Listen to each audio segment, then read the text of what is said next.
Hey, what's up, everybody? This is Brian. Welcome back to the channel. I'm your National Academy of Sports Medicine certified personal trainer, nutrition coach, and this is my channel, The Hall of Games. And now, I said Hall of Games. It's Hall of Gains! But anyways, guys, I know a lot of people over this COVID shutdown have lost a lot of gains and gained a lot of fat. And that's because gyms were closed down for a few months. A lot of people were depressed from having to stay in their house, so they had to eat more. And just when you're in your house all the time, you're pressured to eat more because there's going to be food around you at all times. And so this video is just to give you some basic tips to get back on track and get to the point where you can get your gains back and get rid of some of that fat. Oh, God.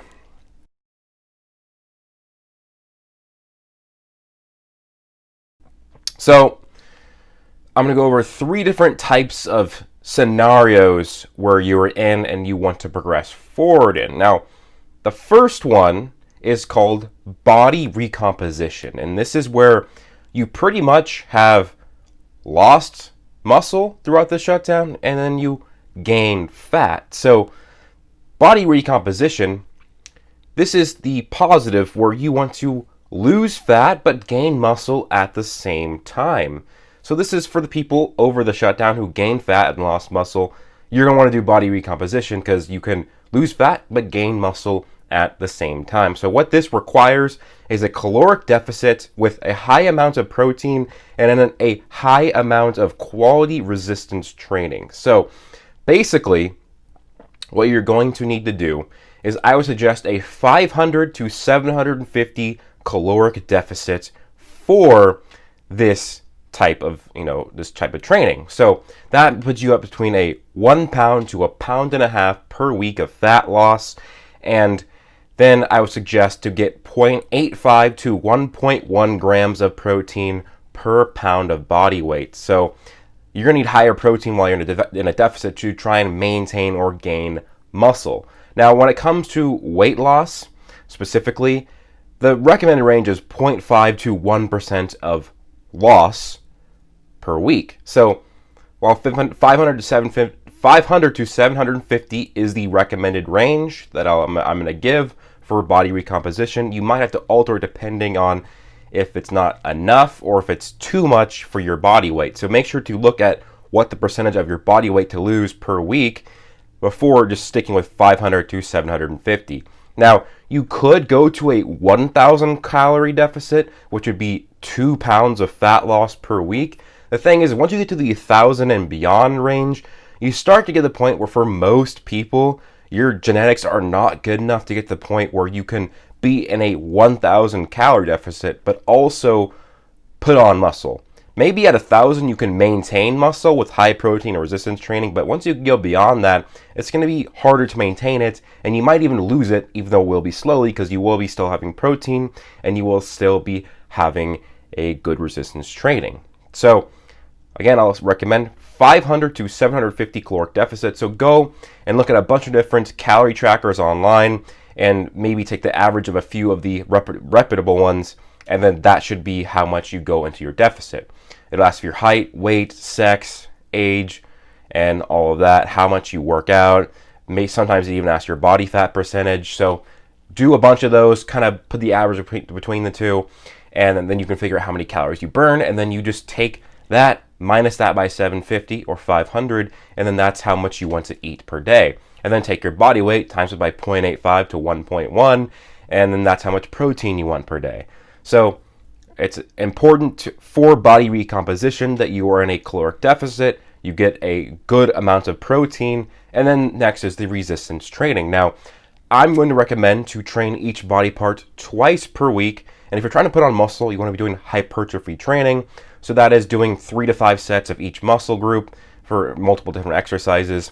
And then you want to be in the 6 to 12 rep range. And you want it to be so that whatever within that rep range, whether it's 7 or 12, you want your last rep of that set to be the last rep you can do. So if you do your first set and you could do 15 reps, or you did 12 but you could have done more, you might want to increase the weight next time. It's more important to get hard, very intense training to put on muscle. So like I said, 6 to 12, you're going to be fine within that range. and make sure to do a 2-0-2 tempo. So down 2 seconds eccentrically, up 2 seconds concentrically. So that is a good time under tension for hypertrophy, which is muscle gain, and 2 days a week. So my split, this is what I do for training. Monday is chest, shoulders, and tris. Tuesday is legs. Wednesday is back and bis. Thursday is legs.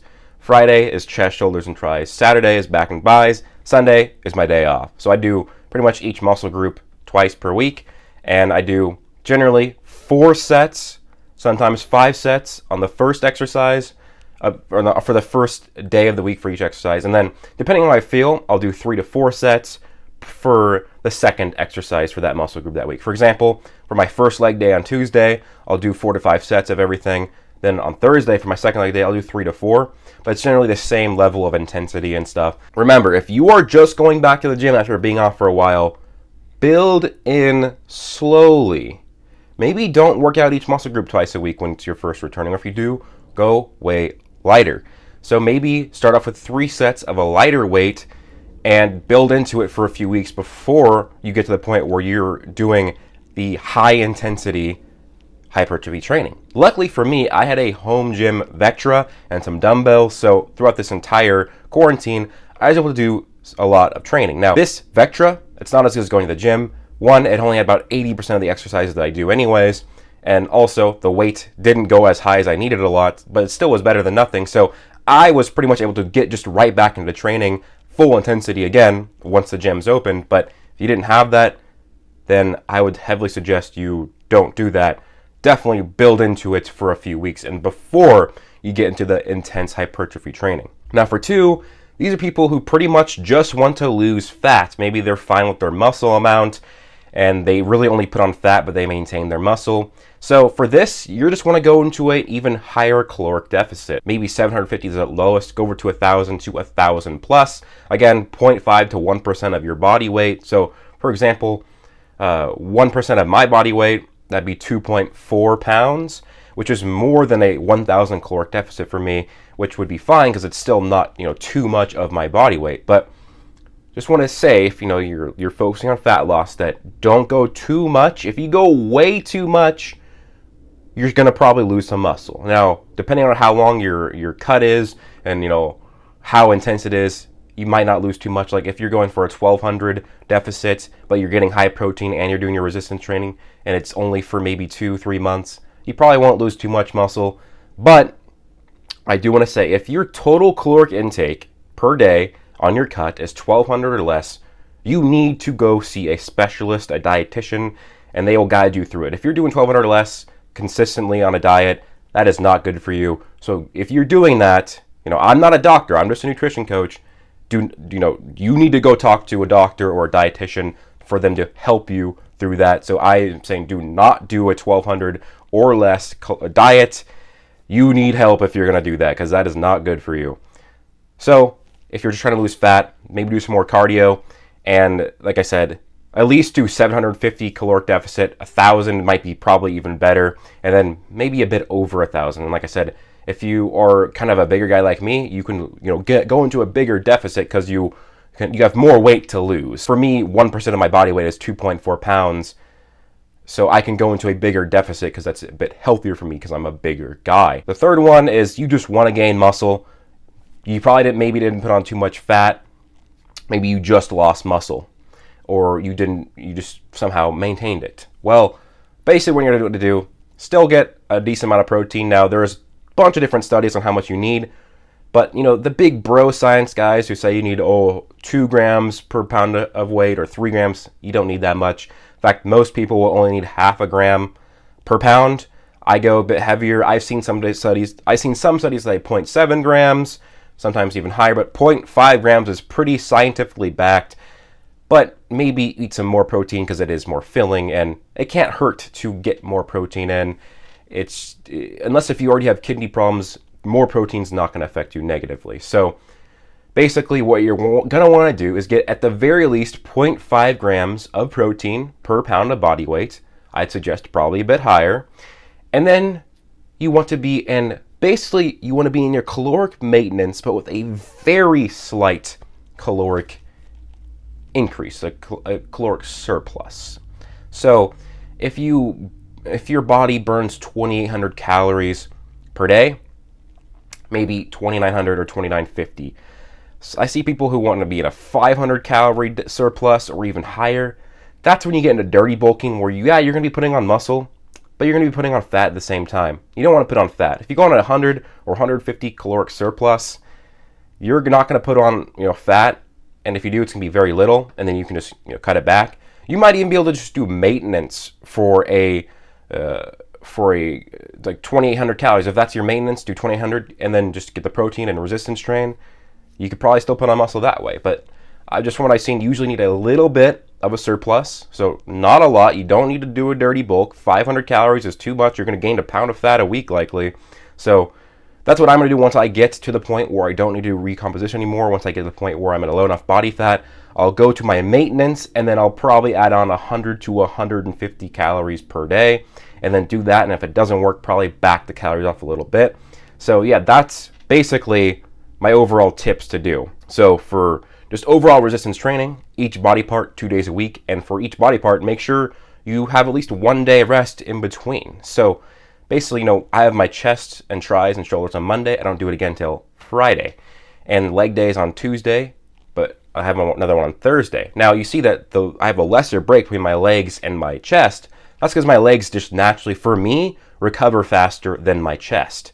So I have only a 1 day rest, basically, for my legs. And that's fine, because by the time I get to my second leg day, they're already recovered.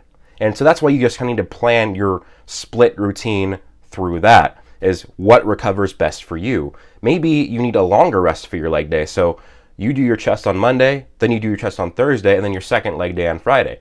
It all just depends on how you want to do it, but make sure that you never do a chest day and then a chest day the next day, or a back day, then a back day the next day. And one thing I noticed too is that I usually try not to do a chest, tri, shoulder, and then back and bi day back to back. This is for some people, and I know I can do it, but I know a lot of people who can't do it, because if you're a bit older, it might be too hard on your tendons to do that. But remember, you just need to figure out what works for you. So for me, I split it up into 3 different types of workouts: chest, shoulder, tris, back and bis, and legs. I have at least a 1 day break in between each, and then I do each twice a week for 6 total workouts, 1 day off on Sunday. And so I'm going to kind of just reemphasize body recomposition.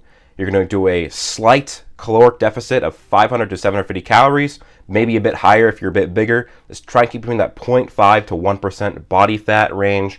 And then also, or not body fat range, but body weight range. And then 0.85 to 1.1 grams of protein, and then the resistance training. For just losing fat, go from 750 to 1,000 calories per day. Might have to be a bit less or a bit more, depending on how big your body fat is. Remember, you can go into that 0.5 to 1% body fat or body weight range.